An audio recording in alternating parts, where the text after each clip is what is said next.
Hello Tiruvallur ಮಕ್ಕಳೇ, ನೀವು ಎಲ್ಲರೂ ಎಕ್ಸೈಟಿಂಗ್ ಇನ್ಫಾರ್ಮೇಶನ್. ಹಲೋ ತಿರುವಳ್ಳೂರು ಮಕ್ಕಳೇ, ನೀವು ಎಲ್ಲರೂ ಎಕ್ಸೈಟಿಂಗ್ ಇನ್ಫಾರ್ಮೇಶನ್.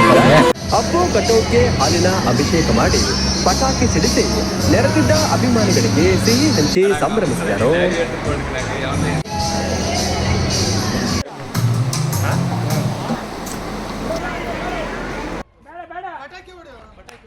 ಜಾಸ್ತಿ ಬಿಡ್ಬೇಡ್ರಿ ಕಣ್ರಿ, ಸಾಕು. ಪಟಾಕಿ ಒಂದ್ ಸ್ವಲ್ಪ ಅಲ್ಲಿ ಒಳಗೆ ಪಟಾಕಿ ಹೆಚ್ಚು ಬಿಡೋದು.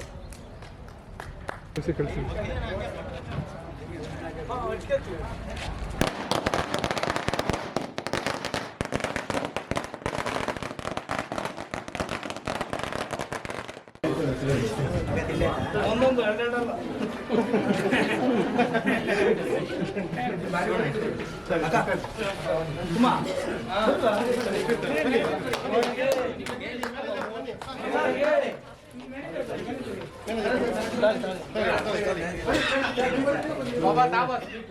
ಮೇಡಮ್ ನೀನು ಅಡ್ಡಾಡ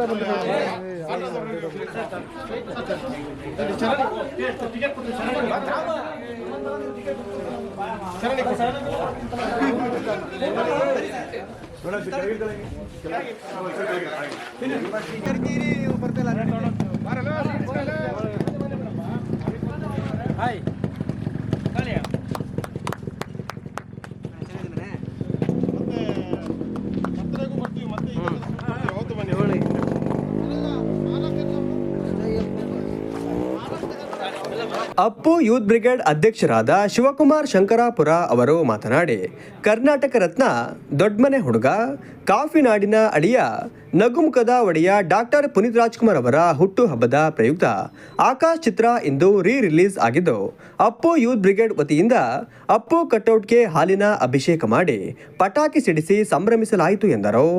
ದೊಡ್ಡಮನೆ ಚಿತ್ರಗಳು ಅತಿ ಹೆಚ್ಚಾಗಿ ಈ ಮಿಲನ್ ಚಿತ್ರಮಂದಿರದಲ್ಲೇ ಯಶಸ್ವಿಯಾಗಿದ್ದಾವೆ, ಪ್ರದರ್ಶನ ಕಂಡಿದ್ದಾವೆ, ಯಶಸ್ವಿಯಾಗಿದ್ದಾವೆ. ಶತದಿನೋತ್ಸವ ಆಚರಿಸಿದೆ. ಹಾಗೂ ನಮ್ಮ ಡಾಕ್ಟರ್ ಪುನೀತ್ ರಾಜ್ಕುಮಾರ್ ಅವರ ಬೆಟ್ಟದವು ರಾಷ್ಟ್ರ ಪ್ರಶಸ್ತಿ ತಗೊಂಡಿರುತ್ತಾರೆ. ಆ ಚಿತ್ರ ಕೂಡ ಕೆಲವೊಂದು ಸನ್ನಿವೇಶಗಳು ಈ ಸಿನಿಮಾ ಮಂದಿರದ ಮುಂದೆನೇ ಚಿತ್ರೀಕರಣ ಮಾಡಿರೋದು. ಮತ್ತು ಇದೇ ಥಿಯೇಟ್ರಿಗೆ ಮರು ಬಿಡುಗಡೆ ಆಗಿದೆ. ಸಂತೋಷ, ನಮಗೆ ಖುಷಿ ಪಡ್ತಾ ಇದ್ದೀವಿ. ಜೈ ಪುನೀತ್ ರಾಜ್ಕುಮಾರ್. ಪ್ರದೀಪ್ ಅವರು ಮಾತನಾಡಿ, ಈ ಚಿತ್ರಮಂದಿರದಲ್ಲಿ ದೊಡ್ಡಮನೆಯ ಎಲ್ಲಾ ಚಿತ್ರಗಳು 100 ದಿನ ಯಶಸ್ವಿಯಾಗಿ ಪ್ರದರ್ಶನಗೊಂಡಿದ್ದು, ಅಪ್ಪು ಹುಟ್ಟುಹಬ್ಬದ ಪ್ರಯುಕ್ತ ಆಕಾಶ್ ಚಿತ್ರ ರಿಲೀಸ್ ಆಗಿದ್ದು, ಅಭಿಮಾನಿಗಳು ಈ ಚಿತ್ರವನ್ನ ತಪ್ಪದೇ ವೀಕ್ಷಿಸಿ ಎಂದರು. ಚಿಕ್ಕಮಗಳೂರು ಅವರ ವತಿಯಿಂದ ಆಕಾಶ್ ಸಿನಿಮಾ ರಿಲೀಸ್ ಆಗಿದೆ. ಈ ಮಿಲನ ಚಿತ್ರಮಂದಿರ ಕೂಡ ಓಪನ್ ಆಗಿದೆ. ತುಂಬ ದಿನಗಳ ನಂತರ ಮುಚ್ಚಿತ್ತು. ಈಗ ಆಕಾಶ್ ಸಿನಿಮಾ ಮುಖಾಂತರ ಓಪನ್ ಆಗ್ತಿದೆ. ಈ ಥಿಯೇಟ್ರಿಗೆ ದೊಡ್ಡಮನೆ ಫ್ಯಾಮಿಲಿ ರಾಜ್ಕುಮಾರ್ ಅವರ ತುಂಬ ಚಿತ್ರಗಳು ಕೂಡ ಶತದಿನೋತ್ಸವ ಕಂಡಿವೆ. ಹಾಗೂ ಪುನೀತ್ ರಾಜ್ಕುಮಾರ್ ಅವರ ರಾಘಣ್ಣ ಚಿತ್ರ, ಶಿವರಾಜ್ಕುಮಾರ್ ಚಿತ್ರ, ಪುನೀತ್ ರಾಜ್ಕುಮಾರ್ ಚಿತ್ರಗಳು ಕೂಡ ಶತದಿನೋತ್ಸವ ಆಚರಿಸಿದ್ದಾರೆ. 100 ದಿನ ಆದಾಗ ಪುನೀತ್ ರಾಜ್ಕುಮಾರ್ ಕೂಡ ಈ ಸಿನಿಮಾ ಮಂದಿರಕ್ಕೆ ಭೇಟಿ ನೀಡಿದರು. ಇವತ್ತು ಅವರಿಲ್ಲ, ಆದರೂ ಕೂಡ ಅವರ ನೆನಪಲ್ಲಿ ಇವತ್ತು ನಾವು ಸಿನಿಮಾ ರಿಲೀಸ್ ಆಗ್ತಿದೆ.